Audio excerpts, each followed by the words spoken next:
Welcome to another edition of the Sports One. And we are back. We got the full crew in the house. That is what it's all about. The Yankees, out of any team in the league, are the best equipped to handle a blow like this. I think there is a higher power at play here. He's due law of averages. That dude is the ultimate scrub. It's trash. Yeah. Every person you have in there is fucking trash. Next game, you're going to see a big performance. You can see it in the end of the game, and I'm just totally stoked and excited for this. And what is up, everybody? You are tuned in to another edition of the Sports Port, and I am your interim host for now, Tony, and producer Brian, still on assignment on the West Coast. Michael Renee in the vicinity somewhere. But boy, am I happy to be with you guys here on this beautiful Tuesday. Finally, rain seems to have subsided here in the tri-state New England area, dude. The sun is out. I feel good, and it's like a cool breeze out there. A nice cool 71. Partly cloudy. Stoked to be here. First episode back from Terrificon. You know, we had the jammer of a weekend over there at Mohegan Sun's Convention Center for Terrificon. Obviously, Monday, needed the day off for rest. Wasn't a day off, actually, a full work day. Nonetheless, here we are back in the saddle for the Sports Port, and I'm stoked to be here with every single one of you. So much to get to, so much to talk about in terms of the sports. Obviously, some things, over the weekend I want to talk about. The Mets winning last night. Yankees are playing again tonight after, maybe a rocky weekend for them, as well as even some great golf to talk about. But first, obviously, the first thing that's out there that I need to talk about is the vlog we just dropped, a few hours ago. The Beach Bash. Okay, dude. Mad Dog, Sirius XM at Bar A. You know the deal when DTV goes to Bar A. We vlog. It's been for these ESPN or these Sirius XM events. First time doing Mad Dog, phenomenal time. First time also doing the Sports Port live from Bar A. If you guys recall watching that, because I know you did. But the vlog just dropped. Talk about our entire experience there. It was my birthday weekend, Staten Island weekend, obviously, the parents, the food, and then of course, Chris Russo, phenomenal job. And I gotta say here, I watched this vlog. I watched most of it, obviously, Michael has showed me bits and pieces as he was editing along. But I watched it last night. I was watching it again this morning, to be honest, too. And I got to say, dude, what a phenomenal job Michael did with the edit. I know there's a lot out there, but I want to say this is one of the best vlogs ever created, dude. It's definitely one of our best pieces of work, I think, from all around, dude. Really, Brian, with the interviews, dude, really, I think is finally, found himself for the interviews, gave out, some great questions, great reactions, great responses as well. Babchick, freaking Russo, obviously. Great job he did. And of course, obviously, like I said, Michael on the edit, Renee and myself on the shots too as well. I think we absolutely hammered it. It really got Bar A down to a science now, because I want to say that was our, fourth time there, third time really filming. And it was really our first time, like I said, doing Sports Port there. The craziness of the setup, for all of us to bring it together and to pump out not only a great live episode of the Sports Port, but now this tremendous vlog. As I was saying, Michael took some inspiration from the Bear and his edits. The sound editing alone deserves an Oscar, let alone, the rest of it, the cinematography, the performances, dude. And the interviews are great. Chris Russo is such a great guy, dude. He really is. That guy, leading up to that interview, obviously, everyone's like a little nervous, interviewing these big wigs, Michael Kay, Don Greca, obviously, DiPietro, whoever. And of course, now Russo, for him to come in here and obviously give us the time of day is awesome. But just the way he handled himself too. Like any other, typical, talent, I would say, the show starts at 3:00. It's freaking 2:45. He's strolling in, getting a drink. And we're like, all right, maybe we'll get him after the show. Because of course the great, liaisons we had, from Bar A, from Sirius, were, making sure we did get those interviews, which was awesome from them.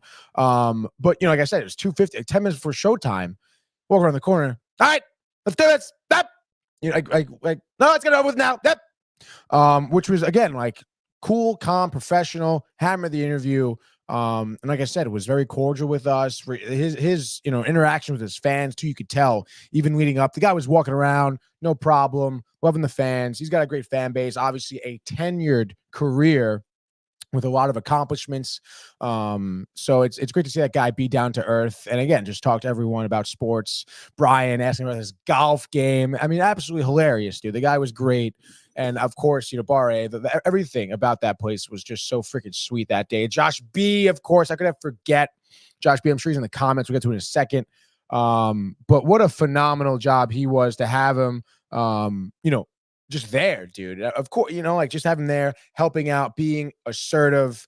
And obviously he's got the personal skills. He's got the will to drink, which, I mean, you got to love that, dude. That's exactly what you want around that type of environment where it's like high stress, a lot going on. All of a sudden, it's freaking Josh B helping out with the Pelicans and a couple beers. It's just a great time, dude. So I really can't be grateful and proud enough of us and really everyone involved with this vlog.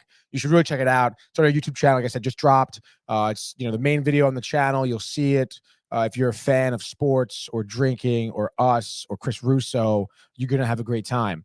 And I got to say, it was freaking hilarious, dude. Brian coming to Staten Island, asking them about the directions, the Yankees, what are we doing? My mother, even my brother made an appearance too with his freaking hair.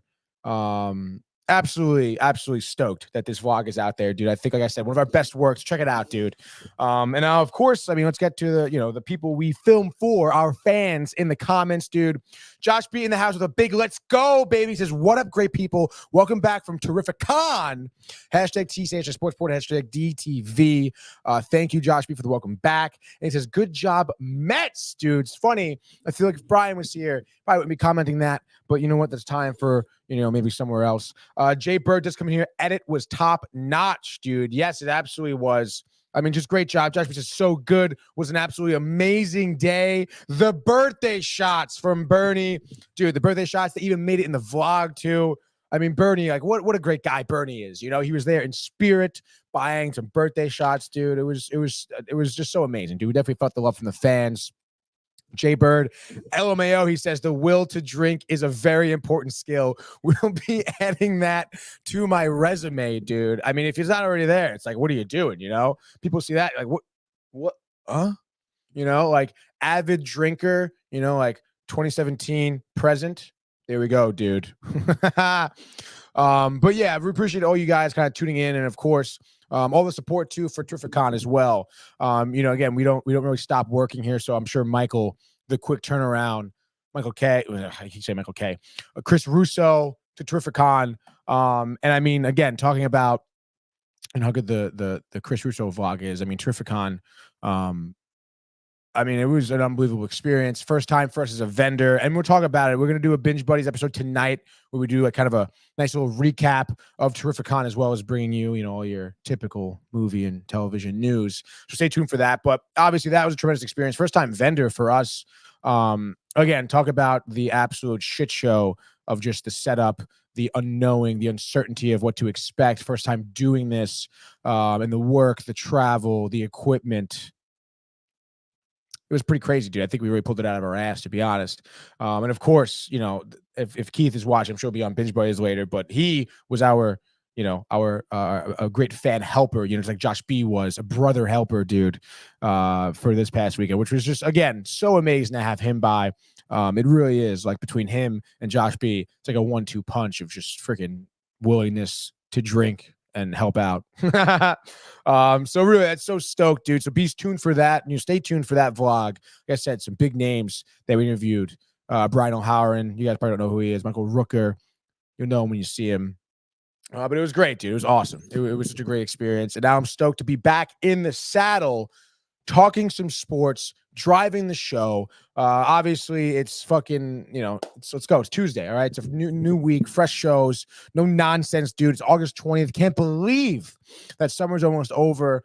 We got school starting soon. We got, oh, man, dude. It's crazy out there. But nonetheless, dude, let's start off with some golf, to be honest, dude, because I know golf kind of happened already, but excuse me, I actually was able to catch some golf, to be honest, this weekend. Watched a little bit on my phone, the highlights. Excuse me as I'm just burping all over the place here. By the way, phone line's open, 646-285-1259. Call in today. It's just me here. So I'm dying for some fan interaction, certainly.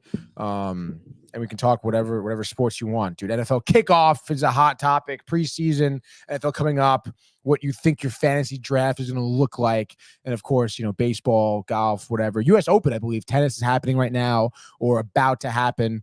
So there's so much sports around to be talking about too. Tennis I'm actually pretty stoked for. Gonna dive in a little more straight deeper, but nonetheless, FedEx St. Jude this past weekend. Hideki Matsuyama won. He is your winner here. He won 17 under. Actually finished round 4 with a 70, which is pretty interesting. I think one of the higher scores on Sunday. And if you want to look, like I said, he won. So congrats to him, to Hideki Matsuyama. But of course, I go down the leaderboard here, tied for second. You had Xander Schauffele, who honestly, and I guess maybe Victor Hovland a little bit, who also tied for second. But Xander Schauffele at 63, I think was tied for 8th going into Sunday. Absolutely hammered his round 4. Like I said, with that 63, came up a little bit short here. We'll get more into the scoring with Matsuyama because he played. The back 9 was just crazy for him. Like I said, Hovland tied for second as well. So good job from him, honestly. We haven't seen him in the top 5 on the higher echelon of the leaderboard in a while now, I feel like, this season. So I feel like for him to come in here, young buck, Norway, tied for second, I think great job by him. Turning around here, end of the season. Which, I mean, I guess we kind of saw that a little bit last year, too. But nonetheless, hopefully he carries it over into next year because I'm kind of rooting for him. Scotty Scheffler, a name that's all too familiar. 14 under is the lone man in the 4th spot there. Sam Burns tied for 5th with Nick Dunlap at 13 under. Wyndham Clark, Robbie McIntyre, both tied for 7th. Denny McCarthy at 9th. A 2-way tie for 10th between Billy Horschel and Seamus Power at 10 under.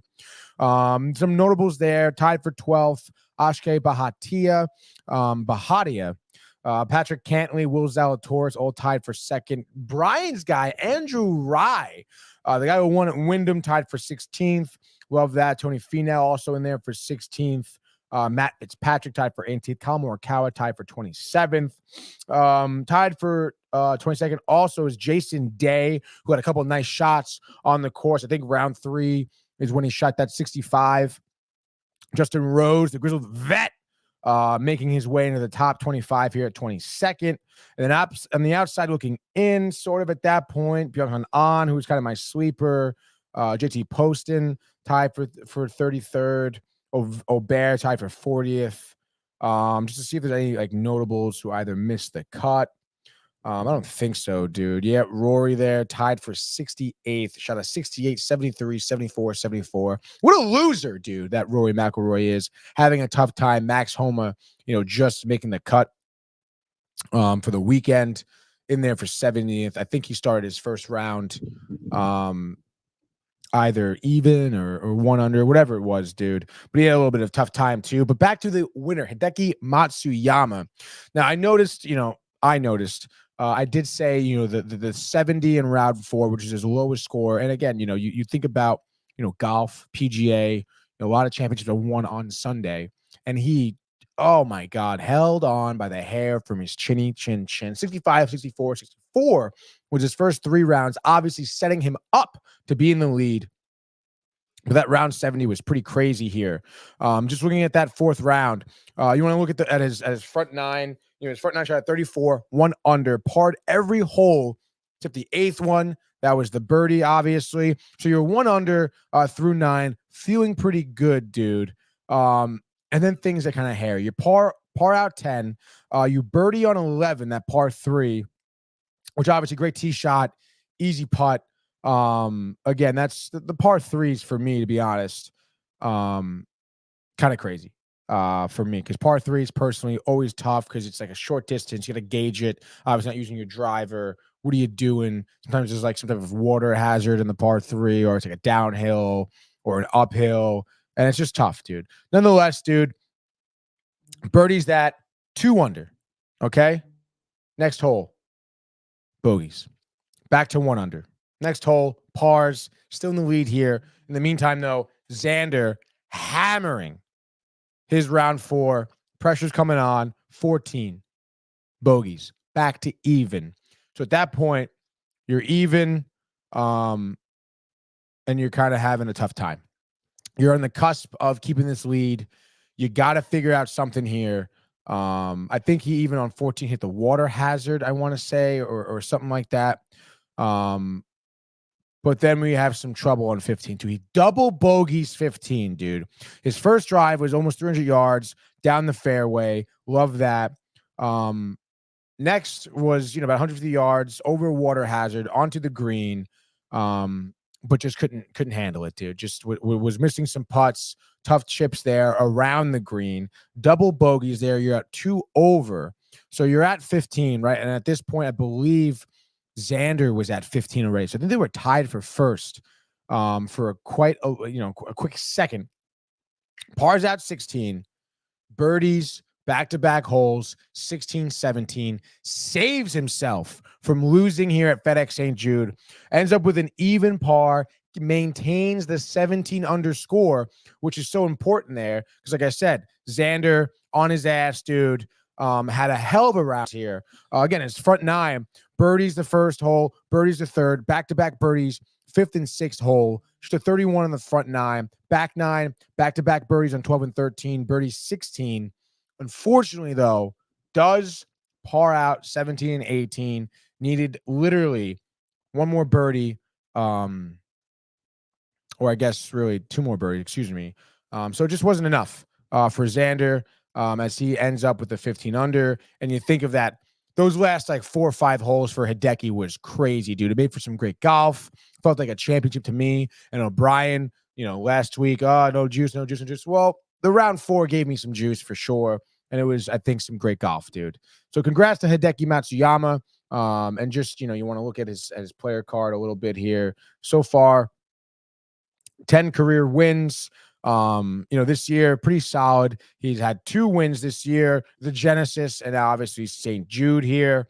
Other than that, he came in 3rd in the Olympics, kind of hot here after a tough time at the Scottish Open, the Open, cut in a tie for 66 at the Open, kind of tough there.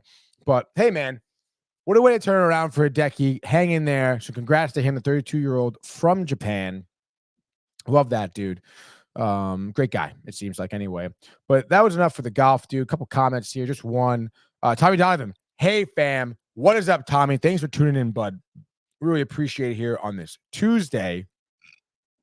Excuse me. Nonetheless, a lot more to get to. A lot of golf, I guess, to recap. And I guess, if you want to maybe look ahead a little bit, where are we? The schedule. There's a schedule. Upcoming here this weekend, if this would load, I think it's BMW. I could be wrong, but I think Brian said BMW. It's BMW, Castle Rock, Colorado. Of course, the ball will be flying there this weekend. We'll be doing a full in-depth preview on Wednesday, which I believe Brian will be back for Friday, I think. Regardless, dude, it should be a stellar time. I'm pretty stoked for the BMW. Castle Rock, Colorado, something different, something cool, something fun. But regardless, in the meantime, Jay Bird, like, comment, subscribe. You know the deal, dude. And now, wow, dude, Jay Bird, reading my mind. This is where we're going right here. Alvarez walk off. Will the Mets make the wild card? You will find out right now as we go to the world of Major League Baseball.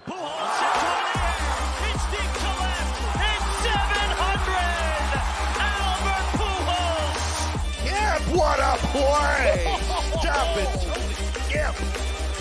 And Alonso cracks one of the Mets win the ball game! Out of sight! And it works at 100 miles an hour. 14 strikeout. Drove deep to left field. There it goes! See ya! Lightning in a bottle, Tony. That is right, dude. Speaking of lightning in a bottle, Mets, huge win last night, dude. Jay said it, the walk-off dinger from Alvarez, his first home run in, I think, 3 weeks, first career walk-off homer. Mets beat the O's 4-3. And now, yes, Jay said it, alluded to it. And we'll get to the box score and whatnot. But regardless, I mean, Jay said it. I mean, the wild card hunt, I mean, it's still there. You know, the Padres D-backs, I wouldn't say have cooled off a little bit. I mean, if you want to think about it, maybe like 10 games ago, they were 9-1 in the last 10 games. Now, this past 10 games they're both 7-3. Kind of crazy. Both those two teams are really neck and neck. And the Padres, I believe, jumping over the D-backs over the weekend for that first wild card spot. But then there's the D-backs. Braves still kind of middling, struggling, 66-58. We're a game and a half back of them, dude. So be careful where you want, what you wish for, what you really, really want. Giants, I think, are 2.5 games or 2 games back from us. So let's freaking go, dude. Obviously, the pressure's on from the Giants. I think they're 5-5 in their last 10. They've won their last 2. We still have a tough schedule coming up. So the Mets need all the help they can get, and they got it last night, dude. So let's get into it. As I mentioned, Mets 4, Orioles 3, and somewhat of a comeback here.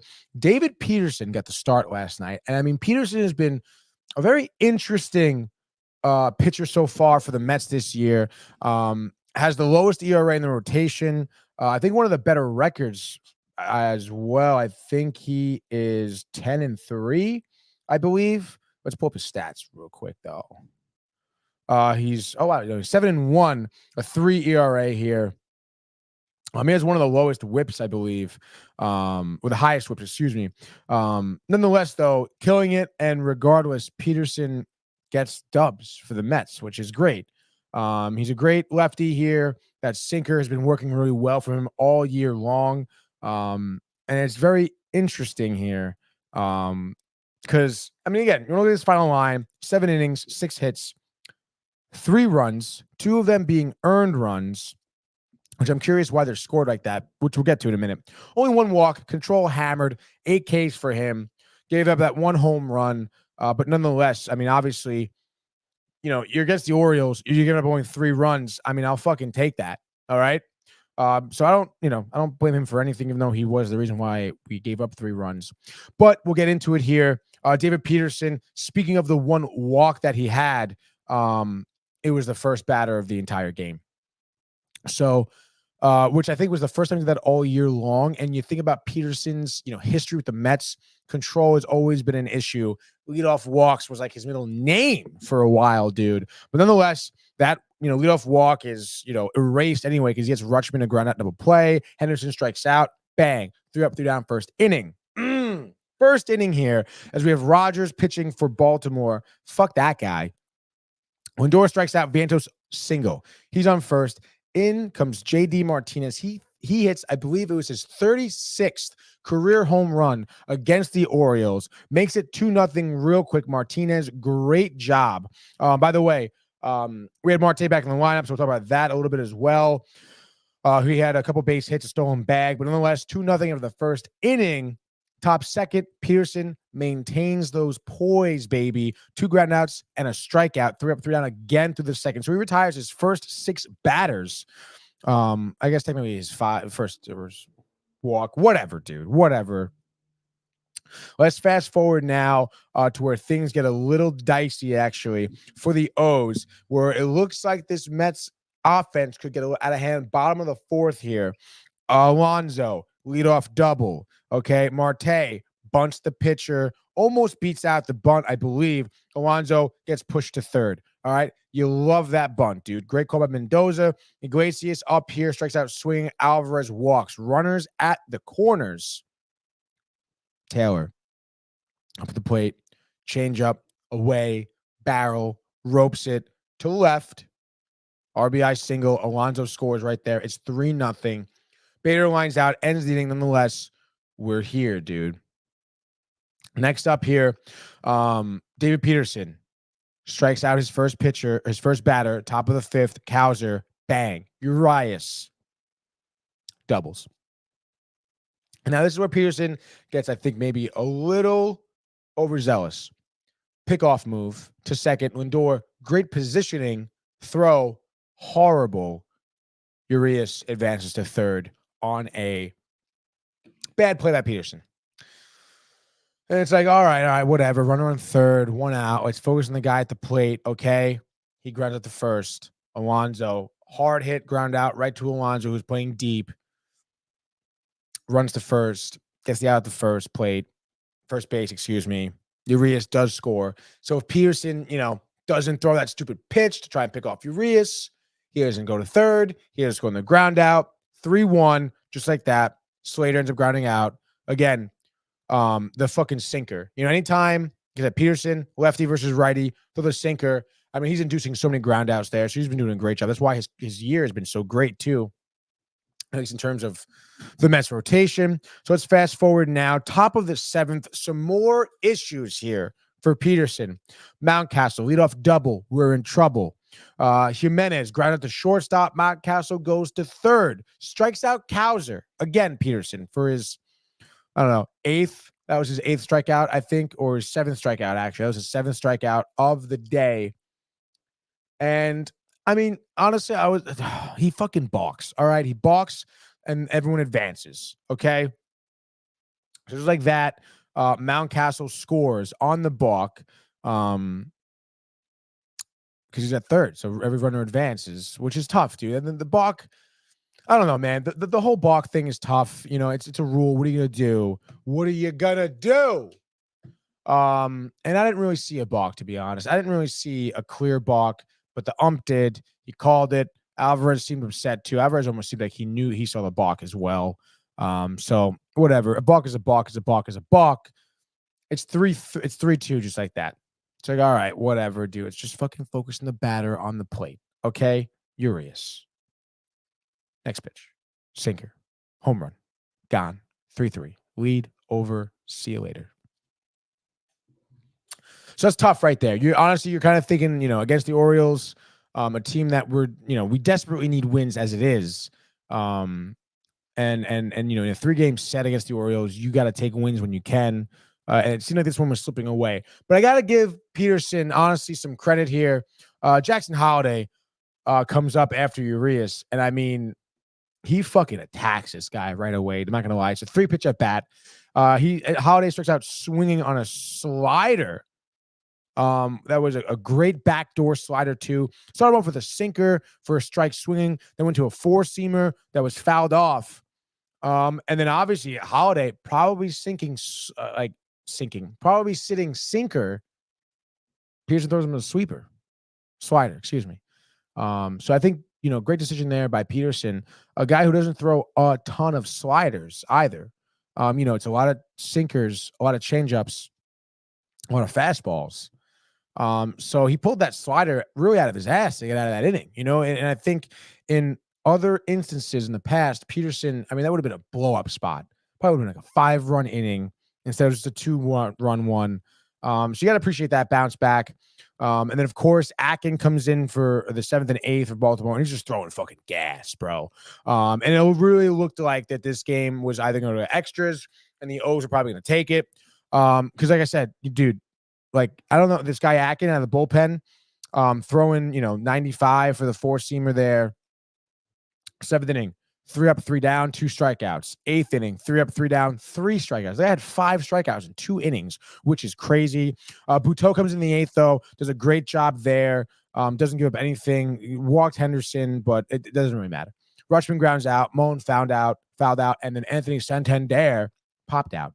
So good job by inducing those pop outs and ground outs. Diaz, top of the 9th, non-save situation, which I feel like I've been saying, a million times every time I've been seeing Diaz recently. But he comes in here, again, strikes out Mountcastle right away, attacks that guy, dude. Loves to see that. Again, 4-seamer right away, slider. And that's the bread and butter there for Diaz. And then O'Hearn grounds at the first. Cowser pops out to second. Love to see that. And then now, let's get bottom of the 9th. And I want to pull up this. I thought I fucking had it out already. It doesn't really matter. I was probably watching. Let's see. Oh my God, dude. Sorry, I thought I had this good to go, to be honest. Freaking YouTube. I can't believe I Mets Orioles highlights. My apologies, guys. Thought I had this ready to go. Guess I didn't. Nonetheless, here, JD Martinez, great job, by the way, for him. Dude, what the fuck is going on here right now? All right, Metro Rose highlights. Like, why can't? Where's the video I watched? Here it is. Don't care about JD right now. Akin, we know, dude. We know. You know, you want to talk about, by the way, like instances, moments that turns a team around. Jay Bird, by the way, Buck was a killer, dude. Nathan in here, by the way. What's up, everyone? Keep up the great work. Josh B. Loving Tommy, baby. Yeah, Jay Bird. I know Jay Bird's all over the Mets. Let's fucking go, dude. But you want to talk about, you know, moments that turn things around for teams. You know, I talked a lot about when Senga, you know, got hurt. His first start for the Mets, you know, way back when, you know, a few, you know, maybe a few weeks ago now, that was a moment that just took the wind out of the Mets sails. And I'm telling you right now, dude, this is a moment that could really just get course for the rest of the Mets season, dude. So let's just take a look here. Here's Alvarez. 0 for 2 tonight, maybe, I think, last night. Yeah, with 0 for 2, it says right there to walk. Let's take these fucking closed captions off. I'm the closed captions, baby. Alvarez. So we're gonna fast forward. All right, let's go bang here. All right. 3-0. It's 3-0 the count. Okay. It's bottom of the ninth. It's 3-0. Alvarez has been struggling offensively, dude. And you'd imagine Mendoza gave him the green light to swing. So I mean, Mendoza, great job there. And Alvarez knows it, right? As the whole fucking world knows it. I really can't tell you like how sick this moment is, dude. Bang, dude. Just fucking doesn't even care. 98 down the pipe. He knows it immediately. Walk off, dude. That's exactly what Alvarez needed. This fucking gives me goosebumps right now. I'm not even gonna lie. And again, you're gonna have the fucking naysayers out there. I don't give a fuck, dude. All right, I know it's just one game. There's a lot left here, but it's the fucking Orioles, who are arguably the best team in baseball. They are not arguably one of the best teams in baseball. Okay, and for Alvarez to come in here, bottom of the ninth, Cohen even said it. You know, looking for the walk-off opportunity here. Alvarez has been so quiet recently. The injury this year, certainly not a year that he expected to have. And to have the Mets win this game and really at this point, like, you know, must win. All right. Because now you have 2 more games against the Orioles. Just take one more. That's, you know, you're in a perfect position now to take the series. And hopefully, you know, Alvarez takes this energy and just keeps it going. You know, it really was a really fun game to watch. Obviously, so dramatic. You want to look at the lineup too. Like I was saying, Marte back in there starting it right. Did strike out twice, but had the one hit. The stolen bag. So let's go, dude. JD with the dinger. And then, you know, I think, what should we call it? You know, left field, you had Taylor, who had that big hit, the RBI. Nimmo, who seemingly was coming off of his slump, had a 3-run homer on Saturday. I think another home run on Sunday. Did go on the IL, but I think MRI totally fine. Whatever, he should be healthy back in the lineup. Nonetheless, I mean, that's exactly what you want right now. You know, hopefully Nimmo does come out of this slump. Alvarez gets hot. Alonso does something. Lindor can kind of, you know, start heating up again. I think he was a little quiet. You know, over the weekend too. You know, you take 2 out of 3 from Miami. Great job there. I think you've won 3 out of your last 5 games now, which is great. And like I said, 2 more games against the Orioles. You gotta dial it in. You're at home, all right. After what you're gonna go on probably a tough road trip, I would imagine, with limited off days because that's just their fucking schedule. But nonetheless, dude, I mean, it's just so exciting. I mean, this was a huge game, dude. Tommy, Josh, why do you play college hockey? So you got to be stoked for the Mets. You got to be stoked for Alvarez, stoked for Peterson. Hopefully Marte just fucking tries hard and does well, dude, because God knows that the Mets need it, baby. I need it. Another game tonight too, dude. So, you know, we can recap this game tonight or preview the game tonight, excuse me. And again, you know, it's the Orioles. Mountcastle getting strikeouts. Jackson Holiday, great plays in the field, but quiet. Only 3 runs. You would imagine, you know, Dean Creamer, though, offensively going for the Mets. Quintana. I mean, it could get ugly with Quintana. Not going to lie. Like I said, Peterson has been one of the better pitchers out of rotation. So, Tight dog here. Look at the chips, dude. Like, really, the chips. Oh my god, I'm so fucking hungry, dude. The food at Terrificon was hilarious, by the way. We'll recap it too, but let's just say bucket, chicken fingers, and French fries. Bang, dude. Mohegan, no gambling. So Quintana versus Creamer. Quintana's got to keep it in the park. Offense will do the rest.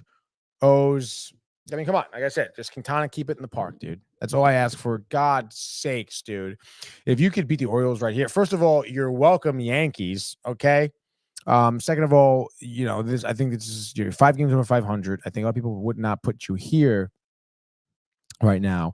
We know Matthew Ryan certainly wouldn't. But nonetheless, I think the Mets are in a great position right now to jump the Braves in the wild card spot. And if you want to get a little bit deeper in here in my standings, the Braves, I mean, in their last 5 games, how are they doing? They're 6-4 on a 2-game win streak right now. They just beat the Angels 2 out of 3, which is great. But now they're playing the Phillies. So playing the Phillies tonight, I believe. TBS game for some Tuesday night baseball. So let's go. And also, I'm actually just an hour ago, Braves signed Gio Urshela after Austin Riley got hurt. He broke his hand, I believe. So he's probably going to be out.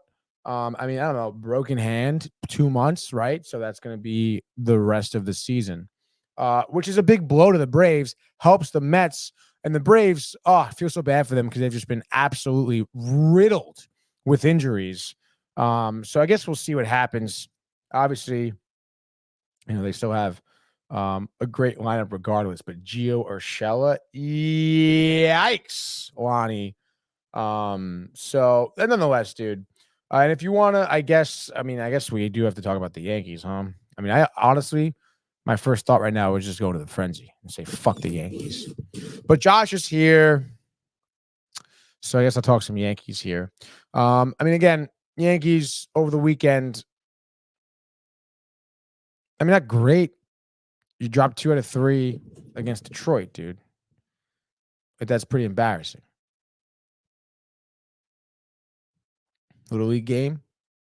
Clay Holmes blew his safe. Bullpen continues to be an issue. Clay Holmes specifically, the closer role, you got to figure that out, dude. I think it's his 10th blown save. I would love that's got to at least lead the AL or something, dude. Who has the most blown saves? 2024. Craig Kimbrell. Clay Holmes with 10. Bang, dude. Then we have Jay Beeks here for Pittsburgh with 8. Hudson for the Dodgers with 7. Presley for Houston with 7. Thompson, Arizona with 7. Dave Robertson has the 6th most with 6, just like Kimbrell does for the Orioles. How crazy is that? Some of the top teams in baseball, Dodgers, Yankees, Orioles, have it's like closers with the most blown saves, which is mad funny. So let's fucking go, dude. I guess maybe you could talk about how teams are in safe situations. Blah, blah, blah, blah, blah. Diaz is 5 this year. He's in 15th. But nonetheless, dude, you got to figure out Clay Holmes, dude. And if I was a Yankee fan, I'd be fucking very nervous. And it's like, really, what do you do here? You're back in action tonight. Who are you playing? Is it the Guardians? Maybe. I think I saw Cleveland on the list. Because then you're going to college. Because then it's a homestand. Yeah, that's right. Okay, Guardians in here. Oh, Heel versus Boyd. Okay. All right. So, Guardians, which I guess, again, sneaky good team, over 60 wins. Boyd, I think, has been out for like most of the year. So who knows? Maybe you can catch him, not really mid-season form. Well, I guess he's not. I think he's been out for a while. Not sure with what, though. But, you want to focus on Heel. He's got to get his fucking act together, dude. Last time out, was it against the White Sox? He got into some trouble? Was it game 1, White Sox, when you lost 12-2? I think it was. Double check. Last start, White Sox 12-2, 4 innings, 4 earned runs. Not good, dude. So now here you are, Cleveland, Jose Ramirez, dude. For some reason, Max Kepler is in my head right now, but I know it's not him. Who's that dude? Who's that dude? Josh Naylor, not Max Kepler, that fucking bum. Both guys killing it. Andre Jimenez as well. How about Stephen Kwan, left fielder, batting 316. So you got to be careful there, because the Guardians have some hitters, dude. And again, I mean, we'll preview this, in our frenzy. A lot of games tonight. Huge slate, probably like 12, 15 games here. I can try to do a whole fucking frenzy, but we'll probably do an abbreviated frenzy for the Yankees, more in depth. Honestly, dude, oh my God. Guardians, first of all, I thought they were at like 68, 69 wins. Hold the fucking phone, Brian. 72 and 52 for the Guardians. What are they drinking over there in Cleveland? Oh, they just got swept by the fucking Brewers. Oh, no, dude. If Brian was here, just got swept by he would probably be a little bit downtrodden, but also be like angrily optimistic. But it'd be like Guardians got swept by the Brewers. They're due for a win, bounce back, heel, sucks. Damn, yo. And if you really want to think about it too, would you score fucking 5 runs in the past 3 games for the Yankees? Where are your bats? Like, that's kind of embarrassing, dude. So like, what the fuck, dude? Fucking, There's nothing good odds come up for this week. I guess you had kind of a fucking bad week, and even though you did win, game 1, 4-0, 3-0, doesn't really matter. The Clay Holmes blown save. I mean, oh my God, dude, that's so bad. You lost 3-2 in extras, brother. Parker Meadows walks it off. Okay. And I feel like, I don't know, like maybe this is just me, dude. And I'm speaking from maybe some recency bias and not really anything historical, but I feel like Yankees in like these specialty games, Sunday Night Baseball, even, but the Little League Classic, the Field of Dreams game. I mean, they can't fucking handle it, dude. I don't know what it is. I can't believe Holmes too, dude. Like, you're up 1-0. Oh my God, dude. And of course you give the run, then you strike out. Like, what are we doing, dude? Like, what are we doing? Oh my God. Of course, Brian, at least we're not the Mets. But regardless, dude, I mean, again, Yankees jockeying for, first place. So, I mean, like, what is everybody to worry about? But hey, man, the way some of these top teams are jockeying, I was mentioning Dodgers, Orioles, Yankees, all with closers that blow saves, in the playoffs, dude, like one blown save, that could be like you're going home. So you got to be careful here. I know you're one of the best. You have one of the best records in baseball. But hey, man, I mean, you got to keep it tight, dude. Postseason is no fucking yoke. So you got to figure it out. And if I'm the Yankees, Holmes is not a closer. Josh says he's been saying that. Houston, Texas, Dave says the race to the World Series is going to be a battle this year. Absolutely. He's a Guardians sweeper for the World Series. I can't believe how many wins they have. Astros climbing up. Yankees go hot. They go cold, he says. He's totally right, dude. And I mean, you want to look at the rest of the standings here. Again, like the wild card series here. For the AL, I mean, it's the Orioles are in the first spot. The Twins are in for the second spot. Third, Royals. They both have 70 wins. Orioles, obviously, with 73 wins. And because the Yankees, are, obviously leaders of the AL East, they're getting in. Guardians are, again, they have 2 teams on their ass. The Twins and the Royals for the first place of the Central Division, which is so crazy. So a couple of years ago, I mean, the Central was a fucking joke, dude. Obviously, the Royals bad. Twins were middling. Guardians would limp into the playoffs, but because the Central was so bad, they'd win, and then they get fucked up, in the first round of the playoffs, even though the Yankees had trouble putting them away a couple of years ago. 2 years ago, I think, yeah. And then the West is so fucking crazy, too, because I feel like the Astros, like Houston, Texas Dave over here said, they've been climbing up the rankings. They're obviously first place in the West here. And I mean... Oh, we got a phone call coming in. Walter Donovan. All right, hold on. Stand by. Gonna patch you through here to the board. Stand by.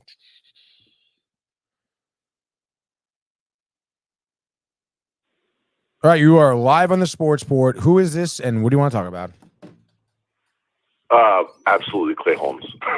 Yeah. All right. So what do you got on Clay Holmes? Are you giving him another shot? Like, is it worth trotting him out there to try and get him, out of this rut he's in? Like, what do you think? I'm just so sick of this, like, hearing the same nonsense of, like, soft contact, he's a sinker baller. Oh, I left this one up.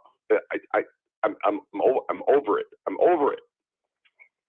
No, yeah. I mean, listen, I would be too. I mean, in this instance, you can't be one of the best teams in baseball, and your closer is leading the league in blown saves. It was his 10th for the year over the weekend, and I mean, I know. I literally just listened to Tony run down the list. He was like, "Where's he at? Oh, at the very top." Yeah, no, it's so funny. I mean, it really is kind of crazy. I mean, if with the Yankees, Boone, I mean, they have given him multiple opportunities to try and like kind of prove himself here. And I mean, again, you want to look at his numbers. It's not terrible. He's got 26 saves in the year. His ERA is a 2.8. But it's like, yeah, and as much as I love Tommy Kahnle, but he's a fucking wild card. Yeah. No, I totally agree. And I mean, you got Leiter in there who may not be closer material. No, because he's like always due for a massive home run that he's going to give up. It is. I love this team, but they are so frustrating. Yeah, no, I totally agree. And I've been talking to Brian for the past couple of weeks. Ralph Marinaccio, I started following him because, Tom's River Boy, whatever. But the fact of the matter is he's a good reliever and he's been pitching well in the minors. Why is he not pitching now for the Yankees in the big leagues? Like, what are we doing? I mean, I understand. Like, Holmes should, honestly, like you said, out. I know, it's been tough because a lot of guys have been around. Hamilton injured. But, I mean, like Weaver, Tonkin, I can't see these guys being a closer. You just said it. We're missing Loizaga. Mm-hmm. Yeah, it's tough, dude. But I mean, at the end of the day, I mean, who do you want out of this bullpen closing out games for you? Because you're going to be in the playoffs. You're going to have probably one-run scenarios where a closer has to come in and get 2, 3 outs. Like you're gonna have to figure it out. So exactly, someone has to shut the door. Oh, first of all, are you good? Are you not underwater? Do I sound underwater? No. Just with all the flooding that happened in in Connecticut. Yeah. No. We honestly, fortunately enough, we are fine. I feel like Bridgeport, Fairfield area didn't get hit that bad with flooding. It was a bit more like towns in like Oxford. I was gonna say like Naugatuck, Ansonia, Derby, Newtown got smashed. Yeah, it's because they're in the valley, so they're low, and then just floods come out of nowhere, and it's all hilly and shit, and people live on these hills, and honestly, like it was quite scary. Honestly, seeing some of these flash floods, and I mean that's pretty close to us too. It's like 20 minutes down the road. That's what I was asking because I knew it wasn't far away. It didn't miss by much. I'm up like by Danbury, and it was literally just to the east of us. Yeah, that's crazy. I'm glad you're all right, and I appreciate you checking in, dude. Of course, brother. Yeah. But yeah, I mean, what's your confidence level going into the Guardians now? I mean, like I said too, your bats were a little cold. Well, they were very cold actually. This past weekend, and I guess again in extras you were able to score 2 days ago. But I mean, like the Guardians are no joke right now. No, dude, they're a good team. I just have this like odd confidence with the Yankees against the AL Central. Yeah, I mean, you've been dominating them forever, so it's it does make sense. And I mean, again, with the lineup, I mean, I'm not that worried about the bats heating up. But again, I mean, I forget where we're at with the pitching rotation because Cole pitched on Friday, right? Nestor pitched on Saturday, or was it Rodon? Rodon pitched on Saturday, and then you had you have Heel tonight. I know that. Let me see. You would imagine after Heel is Nestor, right? And then it goes back to Cole. I think. Let me double check. It would be One of those two. I think. Yeah. So you have Heel tonight, and you have Nestor Cortez tomorrow, and then Thursday goes back to Cole. And I mean, Cortez coming off a good start. Cole, not so much, and neither is Heel. So I mean, these guys out of your rotation's got to bounce back. And again, I mean, the bullpen has to figure it out too. Looks like Cleveland doesn't have a starter for tomorrow. So hopefully, Nestor can piggyback off of his last one. And hopefully Heel can figure it out tonight. I mean, again, I was talking about Boyd before for Cleveland earlier. I'm pretty sure Boyd has been injured most of the year. So, I mean, the Yankee bats should be absolutely tattooing him. It's just a matter of if Heel can keep the ball in the park, really. But I don't know, man. It's tough. He bothers me more with finding the strike zone because his ball has so much movement. Oh my God. I mean, they talk about his RPMs, his obviously his velocity too is phenomenal. But I mean, yeah, like you said, his control is tough too. Like when he doesn't find the strike zone, if he can't locate his fastball, I mean, that guy crumbles. His last start, I was saying, was against the White Sox. He didn't last more than 4 innings. And he's got to figure that out. And it's been kind of up and down for him, because of that, dude. I mean, he pitched well. I think when they played the Mets, he pitched okay. I think he only did 5 innings though, but didn't give up too many runs. But like I said, it's those blow up starts against the White Sox. You can't be doing that, at this point of the year. And I mean, listen, I was saying too, I mean, the Yankees, they're going to be in the playoffs no matter what.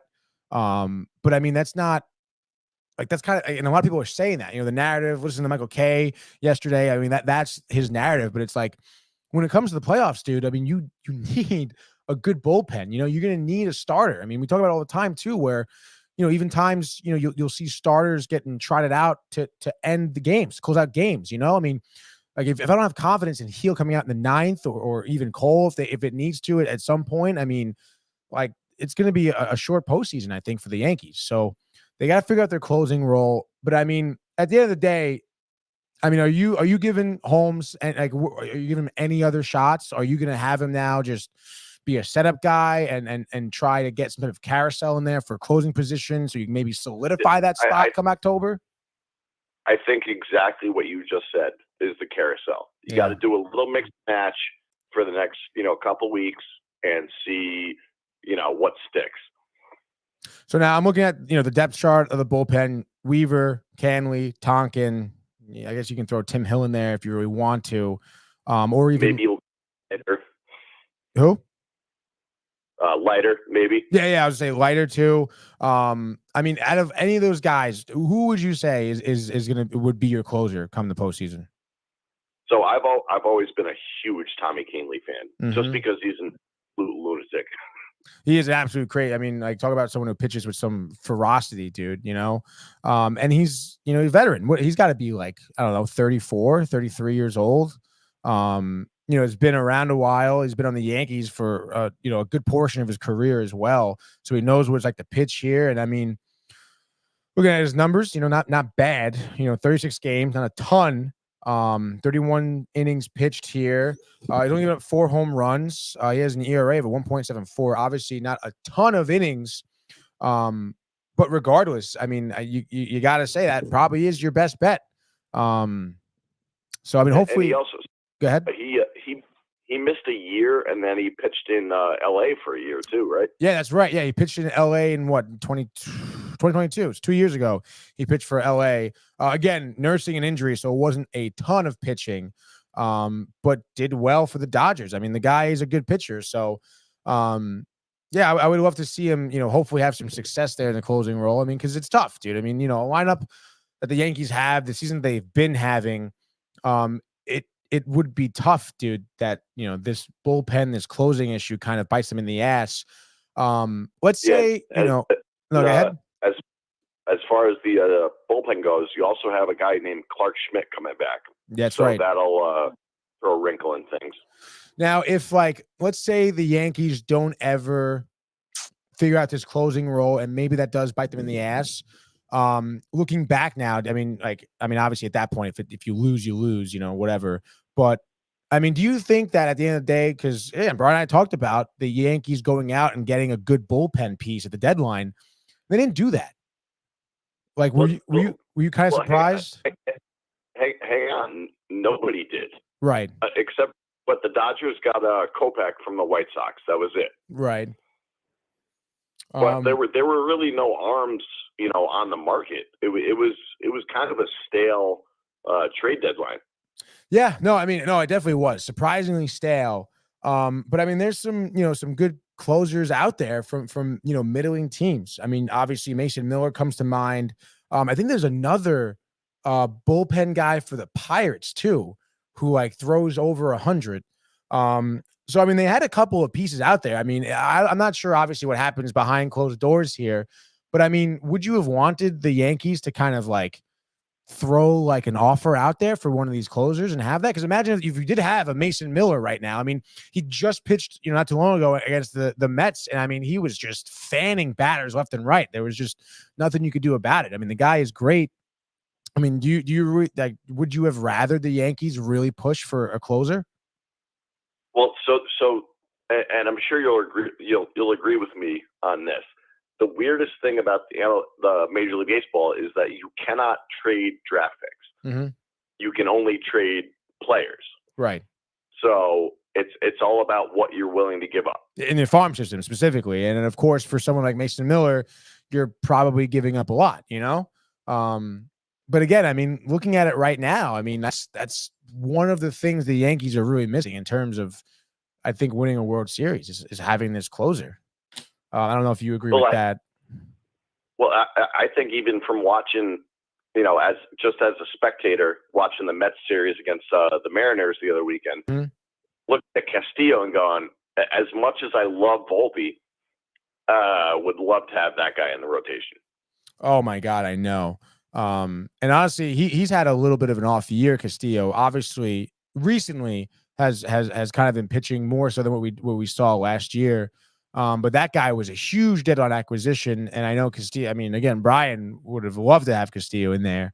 I know it's really tough, dude. I mean, the rotation for the Yankees is a little bit underwhelming, I want to say right now. But you never know. I mean, this series against the Guardians could, spark a lot underneath the asses of the Yankees. So who knows? I think a lot of it honestly really does fall on this series. Guardians, really good team. Surprisingly good, over 70 wins this season, which is crazy. So I think it should be interesting to see. So, looking forward a little bit on the series against the Guardians, what are you expecting? You expecting 2 out of 3, or you expecting a sweep, or are you just kind of hoping for it? No, I would never expect a sweep. Mm-hmm. I just think it's amazing that even after that awful June that the Yankees had, that the Orioles just, stubbed their toe everywhere they could. Yeah. and we somehow stayed, in lockstep with them. Mm-hmm. No, yeah, it really is crazy. I mean, the Yankees had, like, I don't know, for me anyway, in my lifetime, I feel like one of the worst stretches I've ever seen them play, to be honest. They looked so lost. Especially compared to the start that they got off to, and then to go in that stretch was oof. Rough. I know. It was like a good 5 weeks too. Like it was pretty crazy. But like you said, thank God they did get off that start, and they're picking up obviously a little bit now. So yeah, I guess, hopefully, the bats can heat up, Soto, Judge, the deal, Stanton can kind of, really spark, younger guys, Austin Wells, Volpe can do well too. So, I think that there's more than enough firepower here against the Guardians. It really is. I think it just does fall on the Yankees pitching as well to see. But yeah, dude. So I guess we'll see what happens.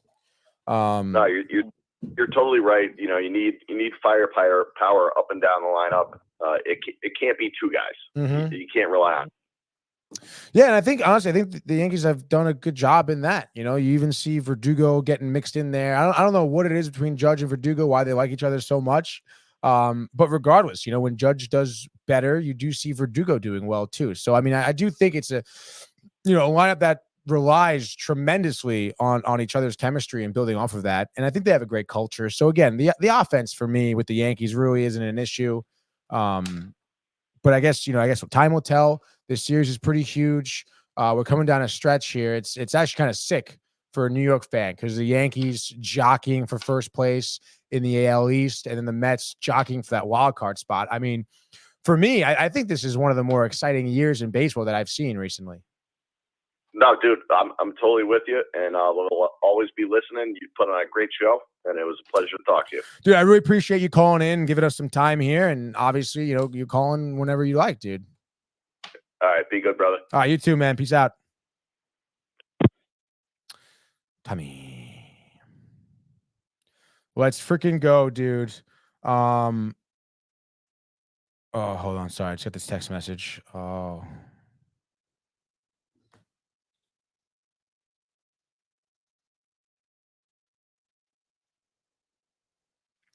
Wow, dude. I mean, what a great call in, dude. Ton of comments actually coming in here. Tommy, dude, Josh B said. And then Houston, we were talking about him. Astros 60 wins. Houston, Texas, Dave. Bobby Witt is an MVP. Shout out to Josh B, dude.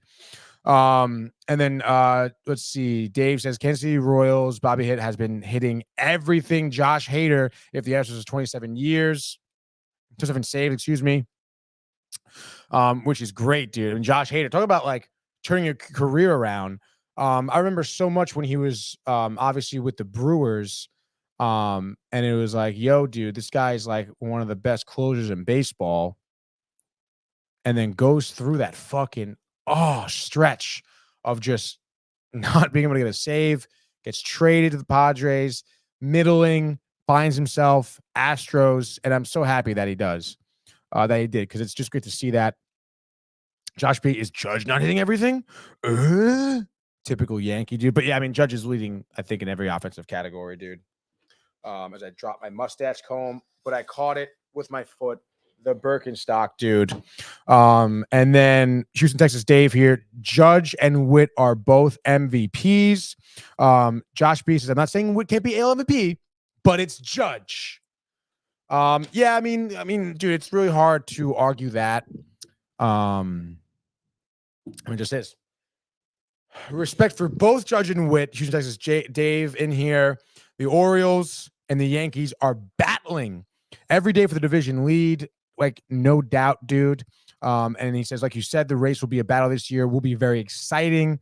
And then Dave comes and says, well, most AL teams are going 5-5 or 6-4 the last 10 games. Astros are 9-1 in the last 10 games. Astros are 17-4 the last 21 games. I mean, listen, Astros have a lot of players on their team who are experienced World Series winners. They know that this is fucking crunch time, dude. And now out of the West, watch out, dude. Because, I mean, I know I got so many fucking tabs open right now. I got to close some. Luis Heel, don't need that anymore.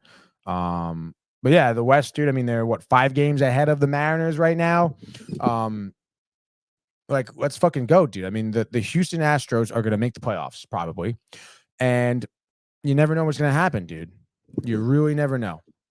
With them in the playoffs, a team like that can capture lightning in a bottle, Tony.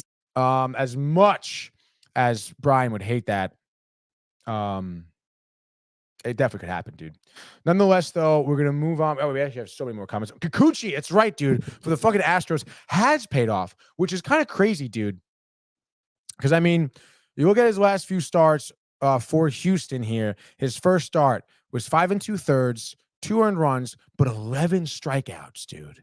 Next one, 5 1/3, 5 2/3, 5 2/3, which I guess is his fucking MO, is not being able to go the distance. We know Toronto sucked, kind of middling sometimes.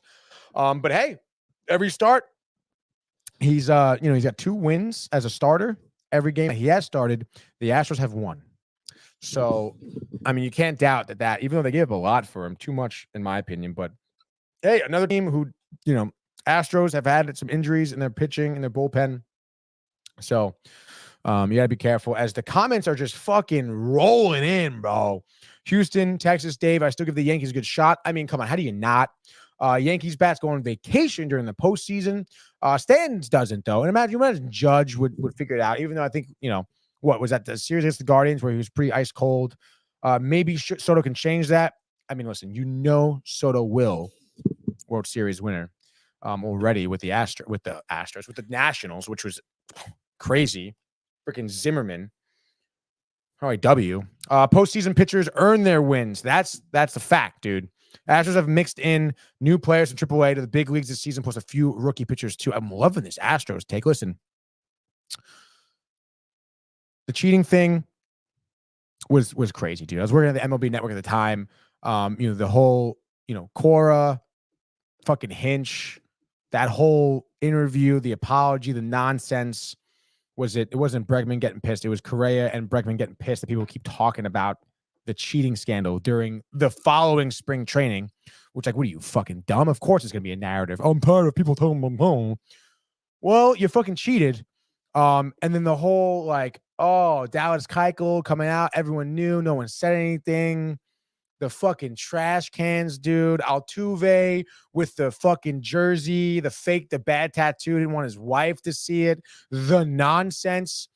I mean, it was just an absolute shit show when they got caught, and the whole nonsense of the rigmarole, of the lying, of the half-ass apologies.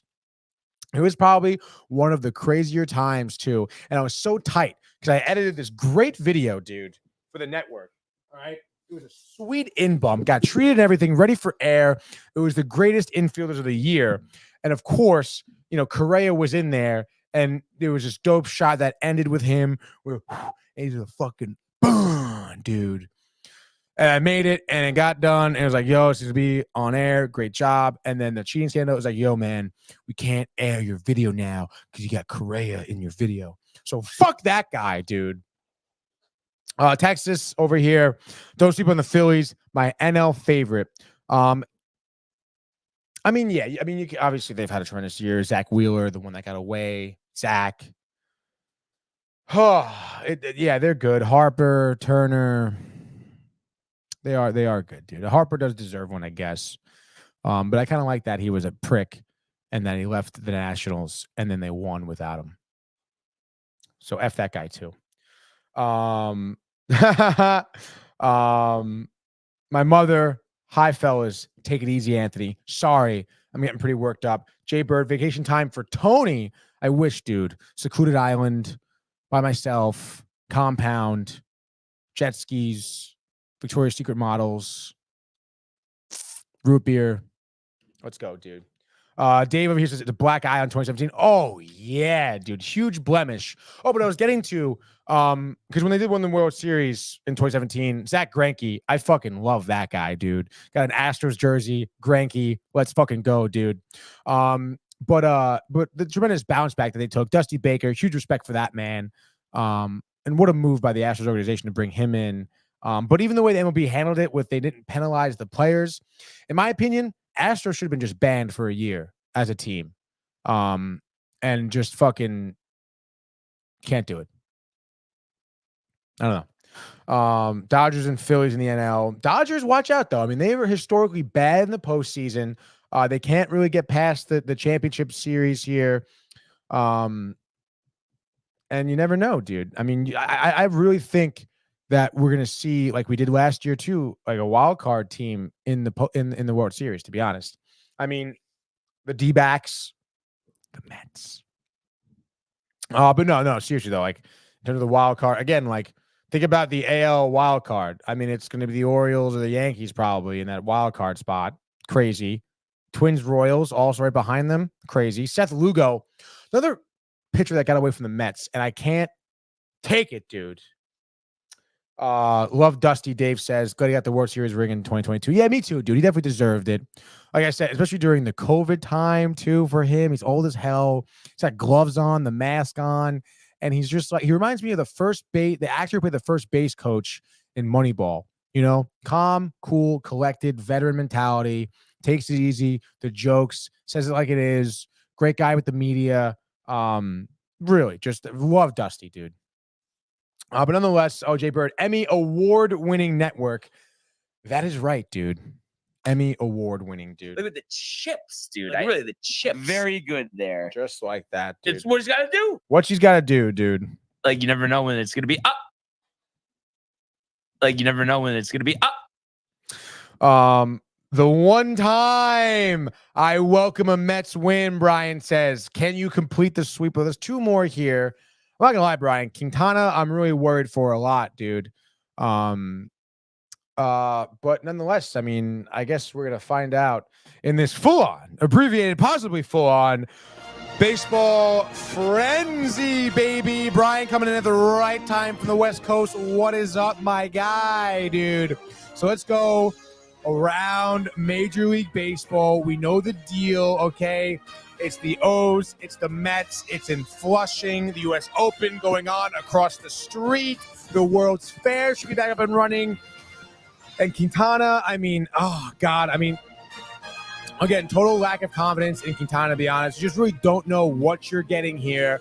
But the Mets, hot off that walk-off win by Alvarez. The lineup is going to be hot. Marte is riled. Martinez, the veteran Oriole killer, dude. Gleyber Torres move over.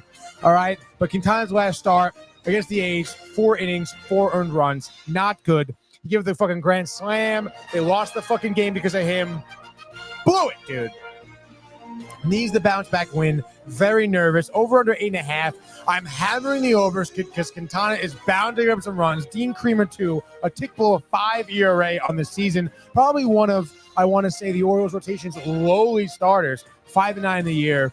So let's fucking go, dude. It's the Mets bats. It's hot. It's Alonso getting his 28th home run of the year. Lindor, 2-for-4 night. RBI doubles. Alvarez, back-to-back home runs, back-to-back games. He's the new Oriole killer, too. Fuck that, Gleyber Torres. I see the Orioles go on to win this game.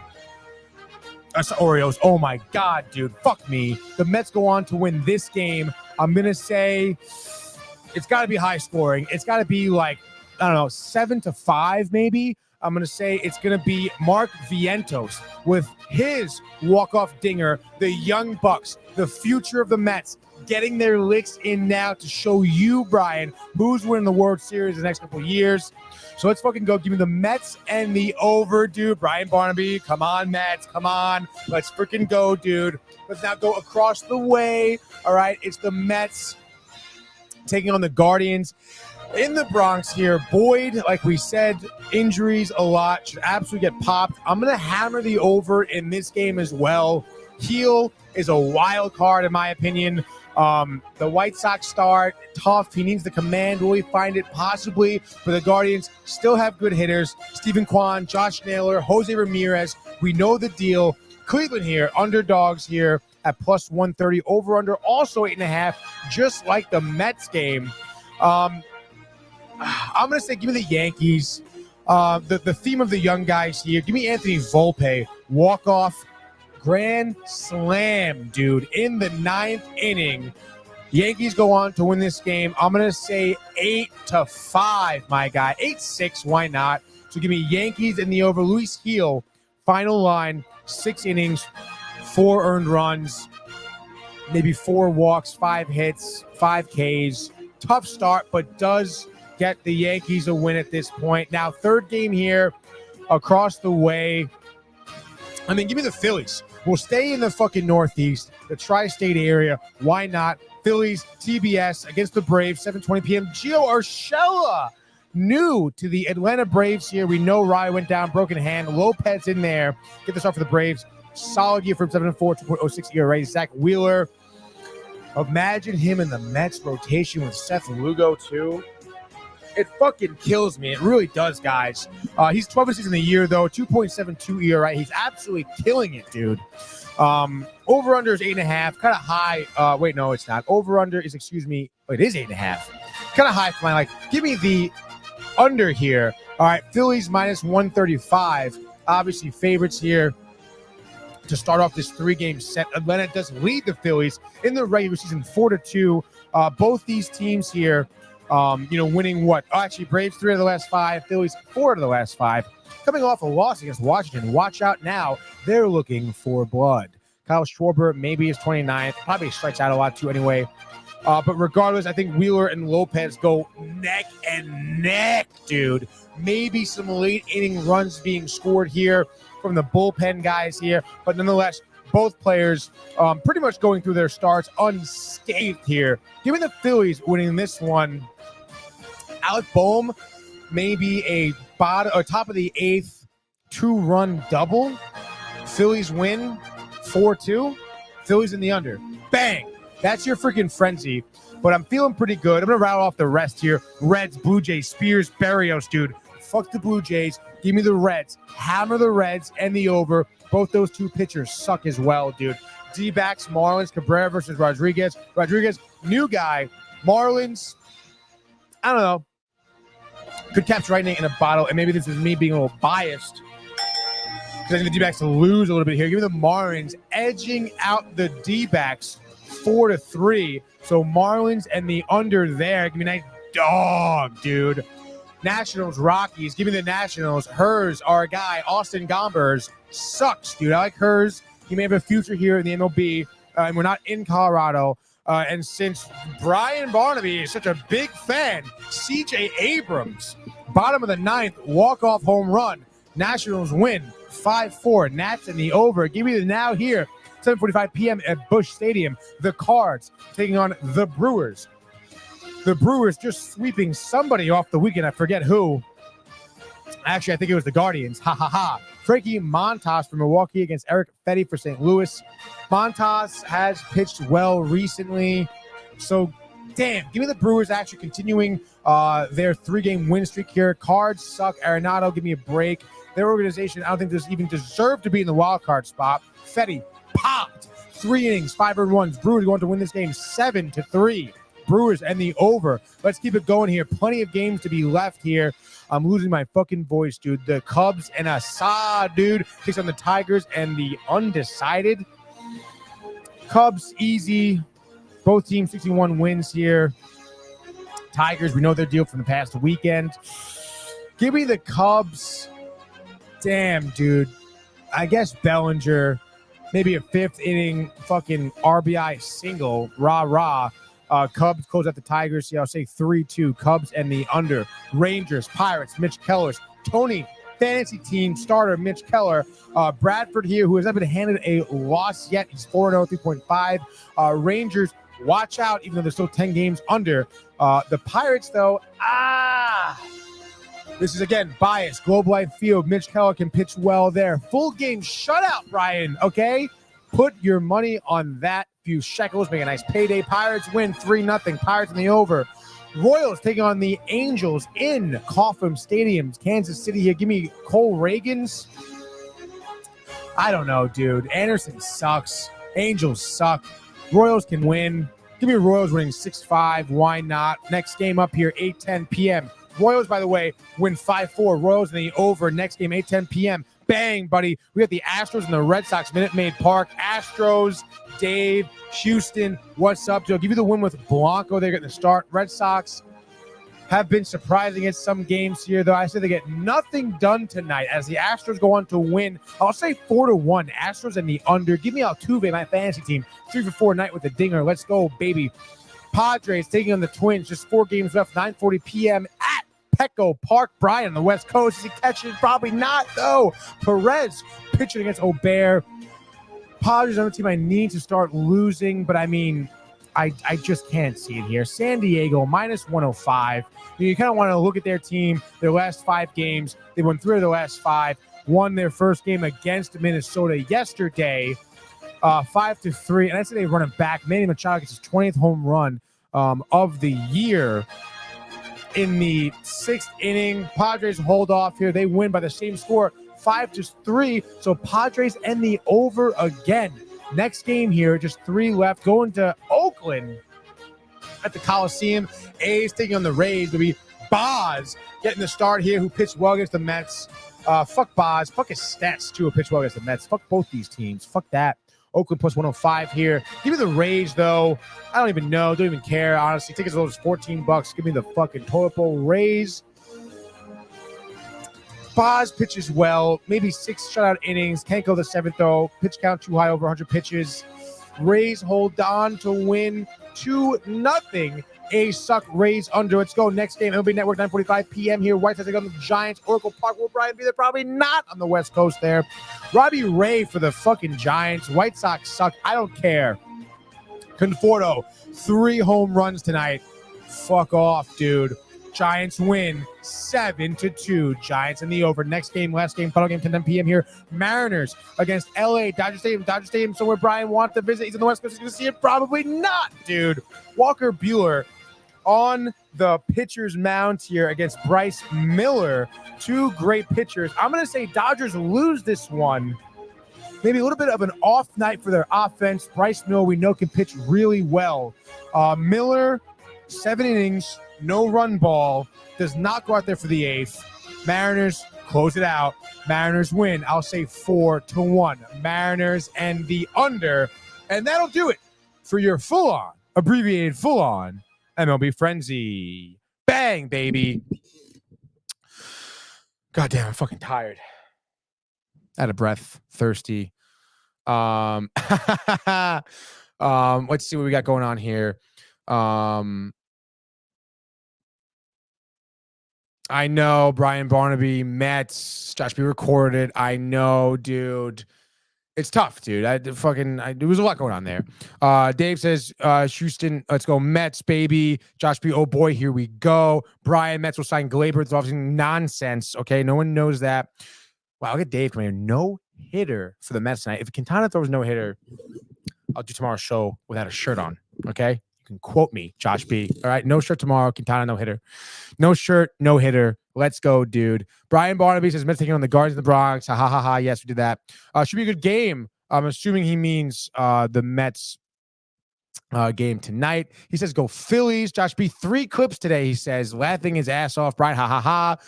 There we go. Dave, the Brew Crew. Go Brew Crew. Brew Crew again, dude. Where are the Cubs this year? He says crickets. Brian Barnaby. Abrams, baby. I know. So funny. Red Sox versus Astros Battle Royale. And he says NFL season almost here. Got to get my fantasy team together. You know the deal, dude. I'm actually so pumped for football. Again, I think it's going to be a surprisingly great year, dude. I really do think so. There's so much going on. There's just so many storylines, and just to follow, I hope the Jets are fucking competitive. And honestly, for the first time in a while, I really hope Daniel Jones and the Giants like kind of fall flat on their face, to be honest, because I'm really sick and tired of hearing about him. I don't know why that guy is getting paid so much fucking money, dude. Should pay me that money.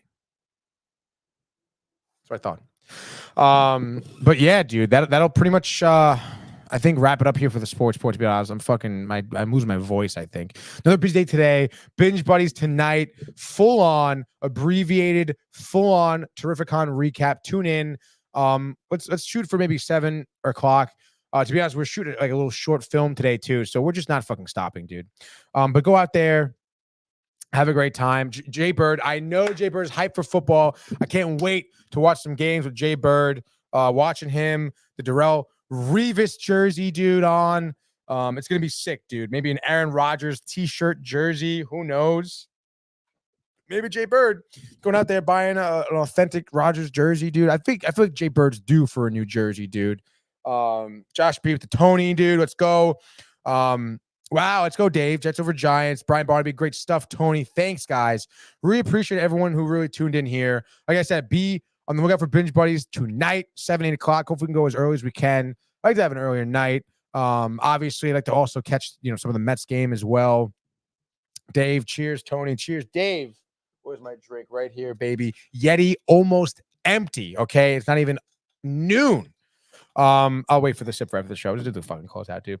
But anyway, dude, I want to thank everyone here for tuning in. Coming back with a vengeance on Thursday. He'll be in studio, Brian Barnaby, on Thursday. I'll be interested to see where the Yankees are at in the Guardian series. So that should be cool to have him. Obviously, much missed here. But great job, by the way, Brian. I was saying at the early top of the show, your interviews during the Mad Dog vlog were absolutely stellar. The questions, even the offbeat questions that aren't about sports, which I know is a little tough for you. You've been fucking hammering it, dude. I think, like I said, that was definitely our best vlog made so far. Arguably, even though I edited some good ones back in the day, EOS Farms, the original Michael K. Bash. Regardless, I think one of our top edited vlogs. Go check it out on our YouTube channel. Just dropped today. Chris Russo. I mean, what a name. So grateful we were able to talk to that guy, especially as I worked on his MLB Network show, High Heat. for an off season. Tremendous to talk to him. What a time. What a life, Brian. Check out the new vlog and be on the lookout for Binge Buddies tonight, dude. Terrificon recap. Don't forget to comment, like, subscribe, tune in, notifications. Don't miss a damn thing. Let's fucking go Mets, and we will see you mañana. Hey guys, Tony here from Downtime TV checking in. I want to thank all our fans out there who's been liking, subscribing, sharing our content. You guys are the best. You guys are our bloodline. You make us love what we do. Thanks again.